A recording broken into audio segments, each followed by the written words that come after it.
अस्सलाम वालेकुम स्टूडेंट्स, उम्मीद करती हूँ आप सब बिल्कुल ठीक ठाक होंगे। मैं हूँ इज़्ज़ा बतूल। आज की वीडियो में मैं आपको बताऊंगी कि बोर्ड आंसर शीट किस तरह की होती है, उसमें कितने पेजेस होते हैं, बोर्ड आंसर शीट को किस तरह सॉल्व करते हैं, पेजेस की क्वालिटी और तादाद कितनी होती है। इसी तरह रफ वर्क हमने आंसर शीट में कहाँ करना है और बोर्ड की आंसर शीट में क्या हम इजीली पेपर सॉल्व कर लेते हैं, क्या उसमें इंक तो नहीं फैलती, कौन सी इंक्स अलाउ हैं, क्योंकि सारी इंस्ट्रक्शंस आंसर शीट के ऊपर लिखी होती हैं। ये आंसर शीट मुझे बहुत मुश्किल से मिली है और मिली भी मुझे अपनी फ्रेंड की तरफ से है। मैं पहले निम्रा का बहुत बहुत शुक्रिया अदा करना चाहूँगी। निम्रा का कुरान पाक भी मेरे साथ पड़ा हुआ, माशाल्लाह उसने मुझे गिफ्ट किया था, तो बहुत प्यारा लग रहा था ये कुरान पाक, तो मैंने आज साथ अपने साथ रख लिया। तो अब आंसर शीट में मैं सारा बताऊँगी कि इसको सॉल्व किस तरह करते हैं, ठीक है। अब जो आंसर शीट मैं आपको दिखाने लगी हूँ ये बिल्कुल ओरिजिनल है, कॉपी नहीं है, लेकिन ये आपके पास भी है। अब आपके पास कैसे है, जिन स्टूडेंट्स ने मेरे नोट्स लिए हैं उसमें मैंने इस आंसर शीट की कॉपी करवा के उनको दी है, ताकि जब वो स्टूडेंट्स ये वाली वीडियो देखे तो आसानी से बोर्ड आंसर शीट को सॉल्व कर सके। अब ये दिखती किस तरह की, सबसे पहले इसकी बात करते हैं, इसमें कितने पेजेस हैं, ठीक है। ये आंसर शीट आपको कुछ इस तरह मिलती है, मैं भी आपको क्लोज करके भी दिखाऊंगी, पहले मैं आपको ऊपर ऊपर से मोटी मोटी बातें बता दूँ। अच्छा, ये आंसर शीट कॉपी की फॉर्म में होती है, यहाँ पे सिलाई हुई होती है, ये पेजेस सारे उन्होंने कॉपी की फॉर्म में हमें दिए होते हैं। इसके अलावा हमें एक्स्ट्रा शीट्स नहीं मिलती, बस ये आंसर शीट मिलती है। अब जो मैंने आपको आंसर शीट दी अपने नोट्स में, उसमें एक ही फर्स्ट पेज है, ये वाला इसको हमें सॉल्व करना है, फर्स्ट पेज है, एक ये सेकंड पेज है, मैं भी आपको क्लोज भी दिखाऊंगी, आपको फिर समझ जाएगी। ये जो जिसमें हमें पेजेस में लिखना है ना, वो नहीं मैंने आपको दिया, और ये लास्ट पेज है, यानी कि 3 पेजेस आपके पास ऑलरेडी मौजूद हैं जिनको हमने सॉल्व करना होता है, जिनकी बच्चों को समझ नहीं आती। बाकी अंदर तो हमें सारा सब्जेक्टिव लिखना होता है ना, वो भी मैं आपको अभी बताती हूँ। तो इन तीनों पेजेस को निकाल के जिसमें हमने ऑब्जेक्टिव लिखना है, उन पेजेस की तादाद होती है 15 इस तरह। ये एक पेज एक है, ये एक पेज एक है, ये दूसरा पेज, यानी कि डबल साइडेड की बात नहीं करें। अगर डबल साइडेड की बात करें तो इस तरह होगा 1 2 3 4, यानी कि ये 4 पेजेस। अगर इस तरह बात करें, डबल साइडेड की बात करें तो 30 पेजेस हैं। अगर सिंगल की बात करें तो 15 पेजेस होते हैं। अब पेपर्स में, एग्जाम्स में सिर्फ 1 महीना रह गया, आप लोगों ने फुल बुक की तैयारी भी कर ली होगी, फुल बुक के पेपर्स आप दे रहे होंगे, तो आपने अपने टीचर से कहना है कि 15 पेजेस से ज़्यादा हमें पेजेस ना दें, क्योंकि कुछ स्कूलों में होता है, हमारे स्कूल में भी ये होता था, हम लगातार शीट्स ले रहे हैं ये सोच के, पेपर फंड दिया हुआ शीट्स लेनी है, ये वाला हमारा हिसाब था फुल बुक में। तो आपने वहाँ पे अपनी तैयारी बेस्ट कर लेनी है, क्योंकि समटाइम्स ये होता है हम स्कूलों में तो लगातार शीट्स लेते जा रही हैं, लेकिन बोर्ड के पेपर में सिर्फ 15 शीट्स होती हैं, उसमें आपने अपना पेपर सॉल्व करना होता है। अब कुछ क्लासेस में मुझे ऐसे लगता है 15 होती है, कुछ में 18 होती है, मुझे कंफर्म नहीं याद, लेकिन जहाँ तक मुझे लगता है 15 शीट्स होती हैं। अगर किसी स्टूडेंट को इस हवाले से नॉलेज है कि 9 10 में 15 होती हैं, फर्स्ट ईयर में 18 होती है, तो वो ज़रूर कमेंट करें, मैं इसको कमेंट पिन कर दूँगी, बाकी बच्चे भी वहाँ से देख लेंगे, ठीक है। तो जितनी शीट्स बोर्ड के पेपर में होती हैं उतनी ही आपने अपने पास रखनी है और फुल पेपर की प्रैक्टिस करनी है। अब इन शीट्स के बाद इन पेपर्स की क्वालिटी की बात करते हैं कि क्या ये नीट है, क्या ये रफ है। तो इंक्स इसमें इतनी नहीं फैलती, मैं भी आपको लिख के भी दिखाती हूँ। पहले मैं आपको इंस्ट्रक्शंस बता दूँ जो यहाँ पे लिखी हुई है, ठीक है। मैं भी आपको सारी आंसर शीट सॉल्व करके दिखाती हूँ। सबसे पहले जो बहुत इंपॉर्टेंट क्वेश्चन है, हर बच्चे के दिमाग में होता है कि ma'am black colour, black ink, black marker use कर सकते हैं और पेपर में पेन यूज़ करेंगे या पॉइंटर। तो यहाँ शीट्स पे बाकायदा लिखा हुआ है, आप लोग ब्लैक, मैं आपको पढ़ के सुनाती हूँ। ये लिखा हुआ है, उम्मीदवार को सिर्फ नीले या काले, नीला काला पता है ना, ब्लू ब्लैक, पेन या मार्कर इस्तेमाल करने की इजाज़त है। अब आप कहेंगे, अब कंफर्म पता चल के गुजरांवाला बोर्ड में ब्लैक अलाउ होता है। आप लोगों ने अपनी बोर्ड की शीट में शू पेपर के स्टार्ट में पढ़ लेना इंस्ट्रक्शंस के ब्लैक और ब्लू दोनों लिखा है कि नहीं। उसके बाद यहाँ लिखा है पेन या मार्कर। अब बच्चे कहेंगे हम पॉइंटर नहीं यूज़ कर सकते, ऐसा नहीं है। पेन या मार्कर में, पेन में पॉइंटर भी आ जाता है, जेल पॉइंटर भी आ जाता है, बस लेड पेंसिल नहीं आती। तो आप पॉइंटर यूज़ कर सकते हैं जिन स्टूडेंट्स को लगता है कि पेन की इंक फैलती है या पेन हल्का हो जाता है। देखिए बोर्ड की आंसर शीट ना, पेपर्स बोर्ड के बहुत अरसे बाद चेक करते हैं। कुछ बच्चों को ये होता है कि हमारी इंक हल्की हो जाएगी और लिखा हुआ नज़र नहीं आएगा, तो मैंने 9, 10 फर्स्ट ईयर सेकेंड ईयर में पेन ही यूज़ किया था, सारे बच्चे वहाँ, मैं भी इस वजह से बहुत परेशान थी। लेकिन मुझे लगता था मेरी पॉइंटर की राइटिंग इतनी अच्छी नहीं है और पॉइंटर से मैं स्लो लिखती हूँ, तो मेरा कुछ ऐसा सीन नहीं ख़राब हुआ था। मैंने आसानी से पेपर भी दिए थे और मार्क्स भी अच्छे आए थे। इंक हो सकता है हल्की, ये नहीं, मैं गारंटी नहीं देती, इंक थोड़ी बहुत हल्की होती है, लेकिन इतनी भी नहीं होती कि आपका सारा मिट जाएगा और जादू हो जाएगा और पेपर खाली हो जाएगा, ऐसा नहीं होता। तो आप पेन भी यूज़ कर सकती हैं, पॉइंटर भी। जो चीज़ आपको आसान लगती है यूज़ करने में आप वो यूज़ करें। टीचर्स क्या कहते हैं उनसे एक दफ़ा पूछें और जो चीज़ आपके लिए आसान है वो यूज़ करें। अब बात करते हैं, ब्लैक कलर भी हो गया, पेन या मार्कर भी हो गया। अब बात करते हैं कि मार्जिन लाइंस हम किस तरह ड्रा करेंगे। तो मार्जिन लाइंस तो एक तो आपने होगा ना डबल करेक्ट मार्कर से ड्रा करनी है। दूसरा, कुछ स्टूडेंट्स कहते हैं कि मैम बोर्ड के पेपर में क्लिप बोर्ड, पेपर बोर्ड की परमिशन नहीं होती, तो हम किस तरह मार्जिन लाइंस ड्रा करेंगे। तो पहले बच्चों, पेपर बोर्ड की सिर्फ उन स्टूडेंट्स को ज़रूरत होती है जो लेफ्ट हैंडेड है, वो पेपर बोर्ड लेके जाएं और अपने एग्जामिनर से रिक्वेस्ट करें, वो उनको परमिशन दे देते हैं। जो बाकी राइट हैंडेड स्टूडेंट्स हैं उनकी सीट इस तरह की होती है कि यहाँ पे स्टैंड बना होता है। स्टैंड में कह रहे होंगे मैम कितनी आसान बातें बता रही हैं, तो ये आप लोगों के क्वेश्चन हैं जिनके मैं आंसर दे रही हूँ। आपने यहाँ पे राइट हैंड साइड पे स्टैंड होता है, आपने सीधा बैठना है, उल्टा होके नहीं बैठना कि टेढ़ा मेढ़ा नहीं होके बैठना, बिल्कुल सीधा बैठना और आसानी से आप मार्जिन लाइंस लगाएंगे। मार्जिन लाइंस का टाइम होता है, बहुत टाइम होता है। मैंने एक अपनी वीडियो बनाई थी मेंटली और फिजिकली बोर्ड एग्जाम्स में किस तरह तैयार होकर जाना है, टाइम को किस तरह मैनेज करना है, बोर्ड के पेपर में कौन कौन सी गलतियाँ हैं जो हम एग्जामिनेशन हॉल में करते हैं। वो वीडियो बहुत अच्छी, बहुत ज़बरदस्त है, खासतौर पे उन स्टूडेंट्स के लिए जो पहली दफ़ा बोर्ड के एग्जाम देने जा रही हैं। मैं उस वीडियो का लिंक डिस्क्रिप्शन में देती हूँ, आप वहाँ से देख सकते हैं। अब मैं आपको ये आंसर शीट कंप्लीट फिल करके दिखाती हूँ और इसके बारे में इच्ची बिच्ची बताती हूँ। तो जी, बोर्ड आंसर शीट का फर्स्ट पेज कुछ इस तरह का होता है, ये मैं भी आपको सॉल्व करके दिखाती हूँ, ठीक है। फिर ये सेकंड पेज है, ये थर्ड पेज है जहाँ से हमने अपना पेपर स्टार्ट करना होता है, ये मैं भी आपको स्टार्ट करके भी दिखाऊंगी। और बैक साइड में ये वाले पेजेस हैं। अब जो नोट्स में मैंने फ़ोटोकॉपी करवा के भेजी है वो ये लास्ट वाला पेज है जिसको सॉल्व करना है, और फर्स्ट और सेकंड ये दोनों पेजेस की मैंने आपको कॉपी करके दी है ताकि आप मेरे साथ इसको फिल करें। और यहाँ से आपका मेन पेपर स्टार्ट होता है। इसमें आपने अपना कोई नाम, कोई रोल नंबर, कोई अता पता बिल्कुल भी नहीं लिखना, ठीक है। वो आपका पेपर कैंसिल कर सकते हैं। यहाँ पे सारी इंस्ट्रक्शंस है, मैं अभी आपको बताती हूँ। यहाँ पे आपने सिर्फ और सिर्फ पेपर स्टार्ट करना है। और पेपर किस तरह स्टार्ट करना है मैं अभी आपको ना नोट से ही दिखा देती हूँ। जो मैंने जिन बच्चों के पास नोट्स है ना वो अपने साथ रख लें ताकि उनको आइडिया हो जाए कि नोट्स मैंने उनको क्यों दिए हैं और क्यों ज़रूरी हैं। ये देखिए, ये वाला पेज फर्स्ट पेज है नोट्स का, ठीक है, इंग्लिश की प्रेजेंटेशन का।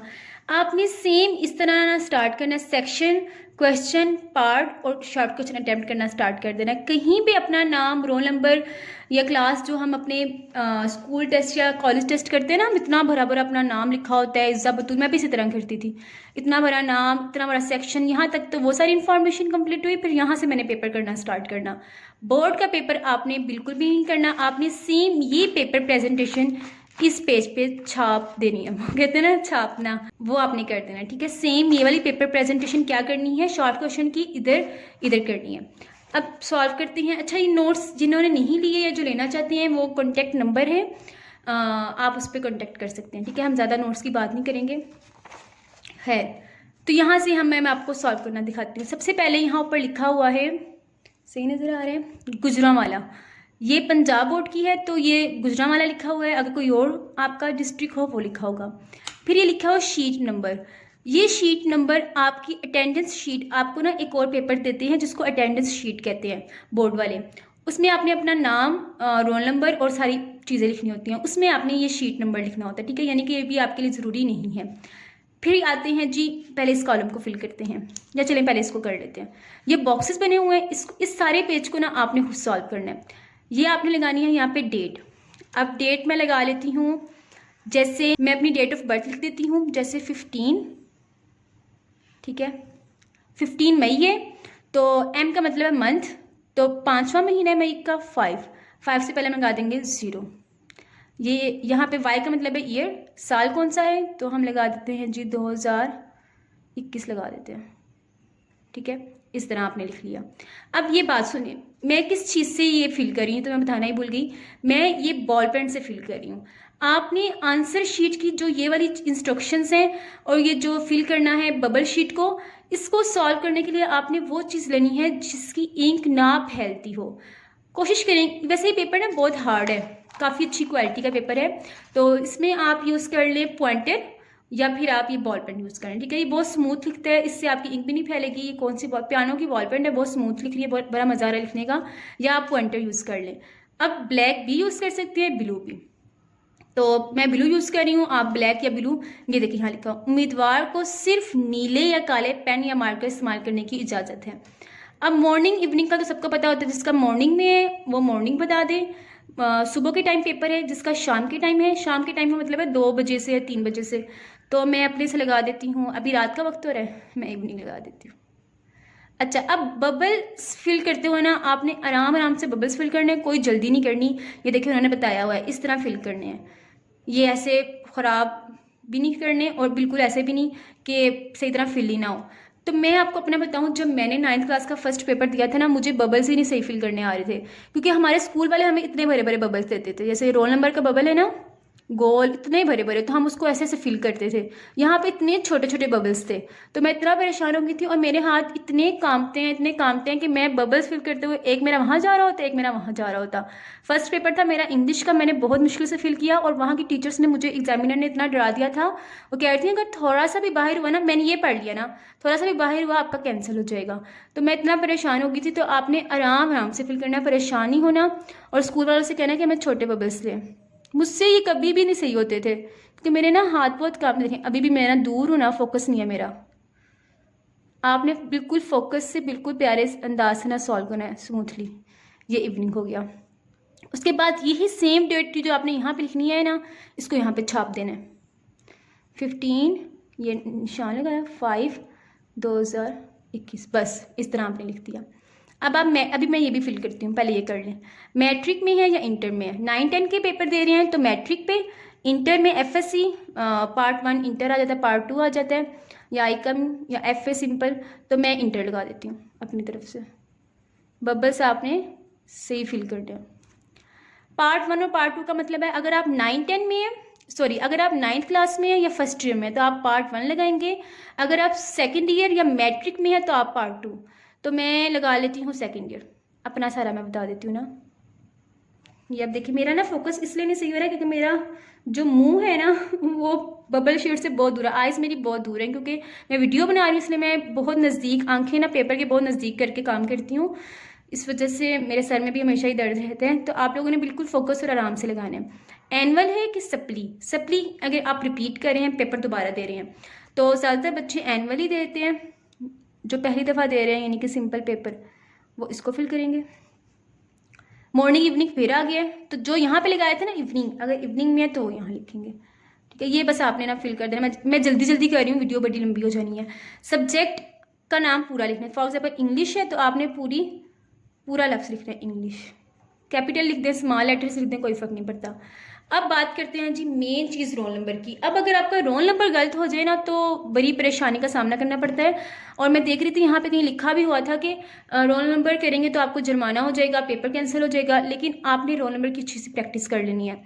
अब अगर मेरा रोल नंबर है, मुझे किसी भी क्लास का अपना रोल नंबर नहीं याद, मैं अपने से लिख लेती हूँ, 1 2 3 4 5 6। अगर आपका ये रोल नंबर है तो 1, मैंने ये पहले तरतीब से सारा रोल नंबर लिखा, और अब इस बबल्स में, ये बबल्स है ना, यहाँ पे मैंने 1 पे फिल करना है, 1 वाला, ठीक है, इसको सारा फिल कर देना है। 2 में है, ये 2 वाला सारा फिल कर देना है। ये 3 है, 3 वाला सारा आपने अपने हिसाब से देखना है, जो नंबर लिखा होगा ना उसको फिल कर देना है, सही तरह आपने इसको फिल कर देना है। अब देखिए मैंने गलत फिल कर दिया है, 5 या 6 आना था, मैंने 5 पे फिल कर दिया, तो ये चीज़ आपकी नहीं होनी चाहिए। और अगर आपका गलत हो भी जाए ना गलती से, अव्वल तो आपने रोल नंबर सही लिखना है, अगर गलत हो जाए ना तो यहाँ भी इन्होंने ऑप्शन दिया हुआ है रोल नंबर का, तो आप यहाँ भी बिल्कुल ठीक लिखें। पेपर कोड क्या होता है, आपको जो MCQs का पेपर मिलता है ना उसके ऊपर पेपर कोड लिखा होता है, वो आपने यहाँ से MCQs के पेपर से देख के ना पेपर कोड लिख देना। उसके बाद यहाँ पे अपना नाम, ये सारा आप इंग्लिश में भी फिल कर सकते हैं और उर्दू में भी। मैं इंग्लिश में कर देती हूँ, इज़्ज़ा बतूल, ठीक है। फादर्स नेम, अपने अब्बू जान का नाम,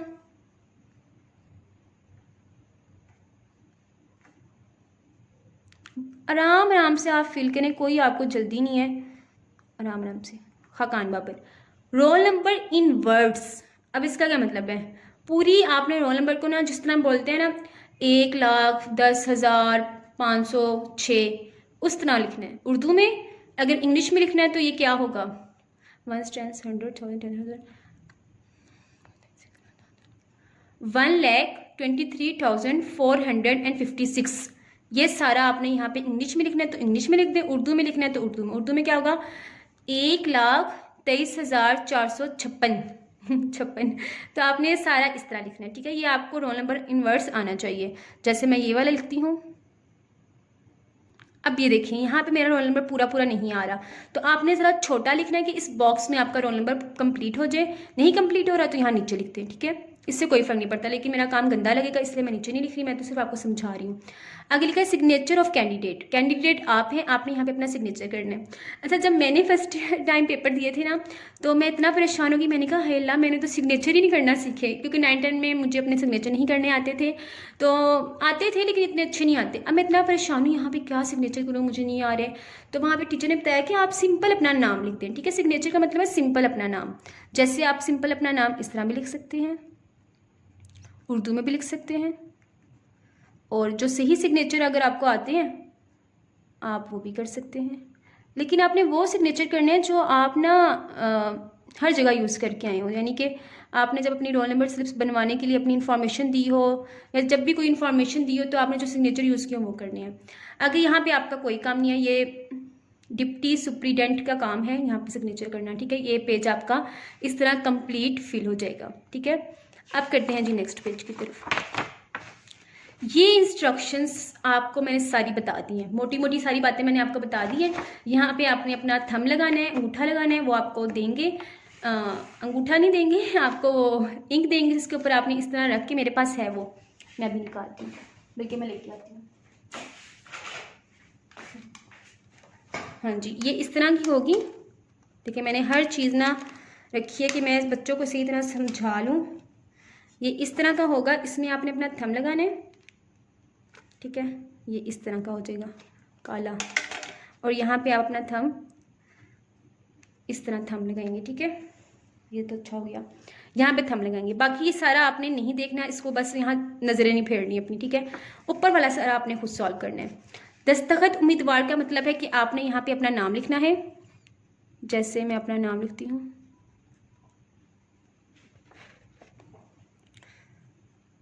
मजमून का मतलब है आपका जौन सा पेपर हो रहा है। जैसे पीछे हमने इंग्लिश लिखा था, यहाँ भी हम इंग्लिश लिख देते हैं। अब ये चीज़ें बहुत इंपॉर्टेंट है, पर्चा और ग्रुप। मुझे लगता है मैंने अपनी हर क्लास में एक गलत लिखा था, मुझे इसकी समझ ही नहीं आती थी, मुझे अभी भी नहीं समझ आई, मुझे भूल गया यहाँ पे क्या आता है, पर्चा क्या आता है और ग्रुप। ये आपने अपने टीचर से पूछना, ठीक है। ये समटाइम्स चेंज होते हैं, समटाइम्स यहाँ पे, अच्छा यहाँ पे नंबर या तो 1 होता है या 2, यहाँ पे या तो 1 होता है या 2। उर्दू में लिखेंगे अव्वल या 2। ये वहाँ का जो होगा ना एग्जामिनर, वो आपको बताएगा यहाँ पे क्या आता है, ये आपने उससे पूछना है, ठीक है। उसके बाद यहाँ भी अपना दाएं और तुलबा अपना बायां निशान। अच्छा ये लिखा हो तालबात अपना दायां और तुलबा अपना बायां निशान अंगूठा मसब्बत करें। तो ये बात तो मैंने अभी पढ़ी है। अच्छा मैं लड़की हूँ तो मैं अपना दायां हाथ लगा दूँ। अच्छा मुझे वैसे इस बात का नहीं पता था कि जो लड़कियाँ हैं वो लेफ्ट हैंड यूज़ करेंगी और जो बॉयज़ हैं, यही लिखा हो ना इसका मतलब, तालबात लड़कियाँ होती हैं और तुलबा लड़के, वो लेफ्ट हैंड। जो खैर जो जिसने भी करना वो कर लें, ठीक है। अब रोल नंबर हिंसों में, अब हिंसों का मतलब है नंबर्स। जैसे मैंने पीछे लिखा था 1 2 3 4 5 6, और लफ्ज़ों में मतलब है वर्ड्स में 1,23,456। ये आपने इंग्लिश में नहीं लिखना, उर्दू में लिखना है, ठीक है।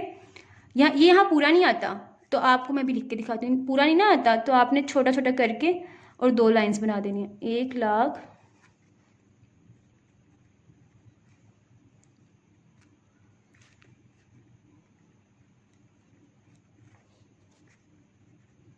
अच्छा जिन स्टूडेंट्स को आ गया पूरा, जिन स्टूडेंट्स को उर्दू में नहीं ना काउंटिंग आती है 56 55 ये वाले लफ्ज़, तो वो पहले ना एक दफ़ा किसी से पूछ लें कि हमारा रोल नंबर उर्दू में क्या है, ठीक है। अब फिर से वही चीज़ें रिपीट हो रही हैं, नाम, उम्मीदवार, वल्दियत, इम्तिहान, क्योंकि उन्होंने ना ये वाला पेज फाड़ देना होता है। ये देखो उन्होंने निशान लगाया हुआ ना, ये पेज उन्होंने कट कर देना है। इससे आपका कोई सरोकार नहीं है, आप बस अपनी ना आंसर शीट को फिल करें। नाम उम्मीदवार, फिर से हम लिखेंगे अपना नाम,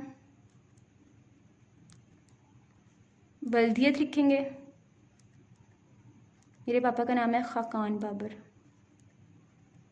इम्तिहान सालाना है कि ज़मनी, तो सालाना यानी कि एनुअल है, सप्ली नहीं है हमारे। 2021 चल रहा है, तो अब यहाँ पे हम किस तरह करें, इसको काट के 2021 कर देते हैं क्योंकि आंसर शीट पुरानी है।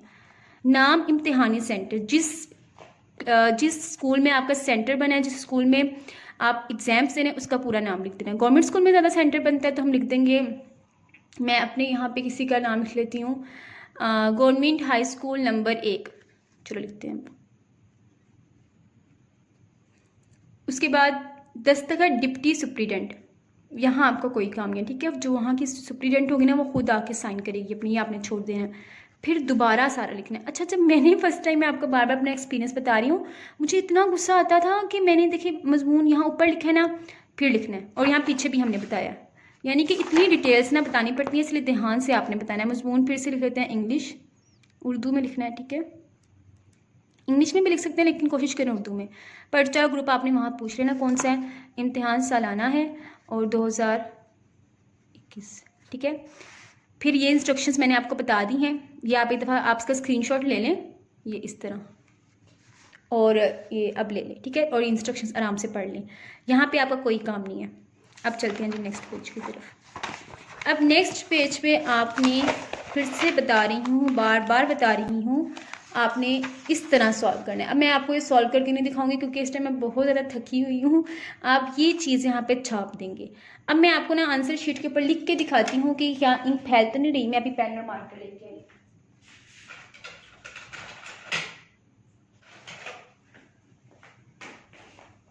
अच्छा, मैं ये वाला मार्कर आई हूँ, इसकी इंक ना बहुत ज़्यादा डार्क होती है।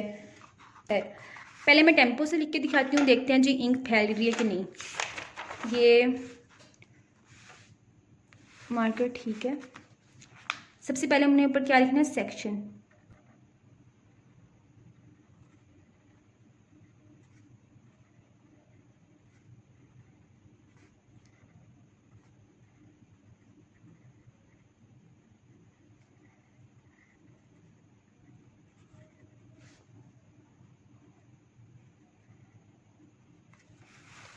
जी, ये मैंने लिखा सेक्शन।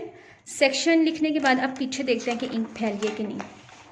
तो ये देखें, ये हल्का सा निशान है, नज़र आ रहा है आपको, हल्का सा निशान है। तो इस हल्के से निशान से कुछ नहीं होता क्योंकि ये मार्कर बहुत डार्क लिखता है और मैं ज़रा दबा के लिखती हूँ। तो आप आसानी से पेपर सॉल्व कर सकते हैं। आपके सामने पेपर की क्वालिटी है, इतनी ज़्यादा नहीं फैलती, 80% ठीक है। अब आपने जान के दबा के नहीं लिखना, जान के मार्कर वाला नहीं यूज़ करना जिसकी इंक ज़्यादा है। आप सिंपल प्यारा प्यारा काम करें और इस तरह आप इजीली पेपर को सॉल्व कर सकते हैं। मैं आपको सारा सोच रही हूँ सारा सॉल्व करके दिखा दूँ। ये वाला क्या आप खुद ही कर लेंगे, खुद ही कर लीजिएगा, मैं अभी बहुत थक गई हूँ। आप ना ये सारा मुझे सॉल्व करके और मुझे आपने इसकी तस्वीर भेजनी है इंस्टाग्राम पे या फेसबुक पे, ठीक है। मैसेज करके आपने मुझे अपना काम सेंड करना है। ये देखिए मुझे मिल गया, ये मैंने ये जो ओरिजिनल है, ये कॉपी है ना, ये आपके पास है नोट्स में, ठीक है, ये ओरिजिनल है। सेम आपने ना इस तरह फर्स्ट पेज अटेम्प्ट करना है। अगर आपको ये राइटिंग ज़्यादा मुश्किल लग रही है, सिंपल करना चाहते हैं, तो ये देखें सिंपल, ये इसकी भी ना कॉपी आपके पास है नोट्स में, ठीक है। ये साइंस सब्जेक्ट्स की प्रेजेंटेशन है।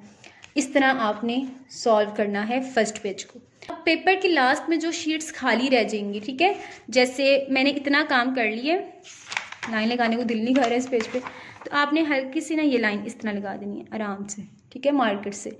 अगर पूरा पेज रह गया तो पूरे पेज पे लगा देनी है लाइन्स। तो जी आज की वीडियो उम्मीद करती हूँ आप लोगों को बहुत पसंद आई होगी। आज की वीडियो मैं तकरीबन रात के 1 बजे रिकॉर्ड कर रही हूँ क्योंकि कुछ रमज़ान है और मसरूफियात ऐसी हैं, बस बिज़ी रहती हूँ। तो अब इंशाल्लाह कोशिश करूँगी कि एक दिन छोड़ के वीडियो अपलोड करूँ। और मुझे ये बताएं कि एग्ज़ाम्स कैंसिल होने के कितने चांसेस हैं, क्योंकि मैंने सुना है एग्ज़ाम्स कैंसिल हो जाएंगे, लेकिन जो बच्चे ये सोच के तैयारी नहीं कर रहे या थोड़े ढीले हुए हैं कि हो सकता है एग्ज़ाम्स कैंसिल हो जाएं, तो मैं बस आपके लिए यही कहना चाहूँगी, आप अपने आप को एग्ज़ाम्स के लिए तैयार ना करें। आप अपनी अंदर जो स्किल्स हैं, जो कंसेप्ट्स हैं, उनको क्लियर करें। एग्ज़ाम्स हो या ना हो, आपको अपनी बुक्स आती हों, आपने अगली क्लास में तो शिफ्ट होना है ना, अगली क्लास में शिफ्ट होंगे, पिछला ही नहीं आता होगा तो अगला कैसे कवर करेंगे। खासतौर पे 9th 10th first year second year के स्टूडेंट्स जो हैं वो कंसेप्चुअल स्टडीज़ करें, एग्जाम्स हो या ना हो आप इस बात को छोड़ दें। क्योंकि मैं देख रही थी काफ़ी बच्चे ये सोच के, मेरी घर वाली जो मेरी बहनें हैं वो भी रिलैक्स मूड में है कि एग्ज़ाम्स नहीं होंगे, नहीं पढ़ते और ये वो। तो आप अपनी तैयारी को अगली क्लास के लिए तैयार करें कि आप अगली क्लास में जाने के काबिल हैं कि नहीं।